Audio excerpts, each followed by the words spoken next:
Honestly, I was worried someone else might pick up a suspension today. The referee clearly desperate to get himself a Valentine's Day secured with the way he was dishing out cards today. But Liverpool 3, Burnley 1. It finishes at Anfield, and let's just cut right to it. We were very, very lucky today.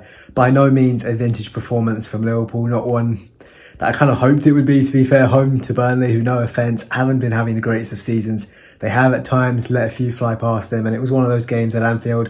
Record crowd today is, the Anfield Road development progressed even further. We had just shy of 60,000 inside Anfield. It felt like it could be hopefully one of those afternoons where we go and get a nice big win, particularly looking to bounce back from defeat to Arsenal last weekend.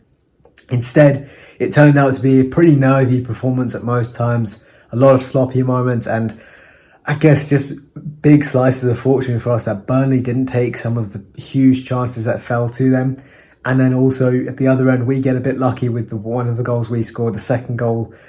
In the build-up, it did look like Maka, when trying to take a shot on, actually follows through and catches the Burnley player and actually hurt himself in the process in the build-up to our goal. So fortune certainly favoured us today. And in the end, we get out of that with a win where, you'd look at the chances, if you looked at the shots on target, all of that, the general flow of the game, without watching it, you would think Liverpool were well on top. But yeah, you see that game and there was a lot for long periods that just was not good enough from us. So at the end of the day, we take the 3 points, we take the win. It's one of those things where if you want to become champions, you might have rough periods like these and you've just got to get through them. This game as well, we came into it with Alisson and Gomez missing through illness, flu hitting them, as it seems to also hit me this week. Just that time of the year, I guess. But the two of them out missing was a bit of a blow to Liverpool. And then even in the game itself, Trent goes off at half-time. We didn't know why at the time when he came off for Elliott, as Trent probably is one of our better players in the first half, but probably a precaution, it would seem. It looks like he may have picked up a knock. He himself just came back from injury recently, so hopefully that's not too bad. We're also missing Konate through suspension. And honestly, I was worried someone else might pick up a suspension today. The referee clearly desperate to get himself a Valentine's Day secured with the way he was dishing out cards today. But listen, thankfully, everyone remained on the pitch, 11 men at the end of the game. We get through it. Klopp himself also getting booked, and company. So yeah, it was a bit of a chaotic game at times, but we get through. We get the win. Elliott, who actually came on for Trent at half-time, 2 assists from him off the bench. Absolutely brilliant performance. The front three all getting on the score sheet, so really, really good for their confidence. Diaz in particular, I was happy for. He's now on a pretty good run of goal contributions. He got a goal and assist against Chelsea. I think it was an assist against Arsenal last week, and then scores again today. So that's one area of his game we really, really want him to improve. So it was really good for him.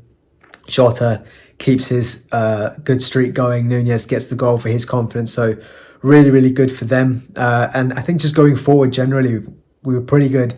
There was some poor decision making in the first half, but we were creating a lot of chances today. So honestly, it was going the other way, where we really made a lot of mistakes. And I think while most people will probably give Elliott man of the match for his kind of game-changing performance off the bench, I'm actually leaning to Kelleher for my man of the match, because he makes 2 absolutely huge saves.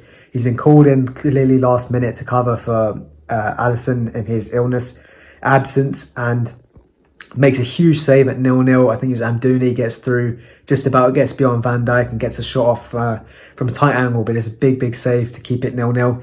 And then second half makes another huge save to stop, I think, Fofana for Burnley when it was 2-1 to us. So 2 big saves at 2 crucial moments in the game where it could have tipped the balance in Burnley's favour, and it built the platform for us to go and win, really. So yeah, really big from him. I don't think there's anything he could have done for the Burnley goal as well, because that was an absolute bullet of a header. The only thing you'd say is we perhaps should have done a bit better with marking. It was O'Shea who scored, so yeah, a lot to improve on for Liverpool from this performance. But at the end of the day, we get the 3 points. We get ourselves back to the top of the league after City's win over Everton earlier. Now attention will turn slightly to West Ham, Arsenal tomorrow, to see if Arsenal can drop points and help us out that way in the title race. But at the end of the day, we focus on ourselves. European football is back this week, but fortunately for Liverpool, we get a bye in the Europa League round of 32. Of course, we're into the round of 16, so a week off. We play Brentford in the early kickoff next Saturday. That will be a very, very tricky away game. But Until then, hopefully we can get some more players back. Salah is back in training. Whether he'll be fit to start against Brentford remains to be seen. Hopefully he will. Hopefully Gomez and Alisson recovered from illness. Endo is now back. He played for us today and had a pretty good game. So, yeah, people coming back for Liverpool. Canate will be back from suspension as well. So, things looking up for Liverpool. If we can just keep building off this, keep going. And, yeah, let me know your thoughts down in the comments below. Who was your man of the match? What was your thoughts on the performance where Liverpool were pretty fortunate, particularly on that second goal? Do you think that was a foul by Maka in the build-up? And, yeah, until the next one, take care.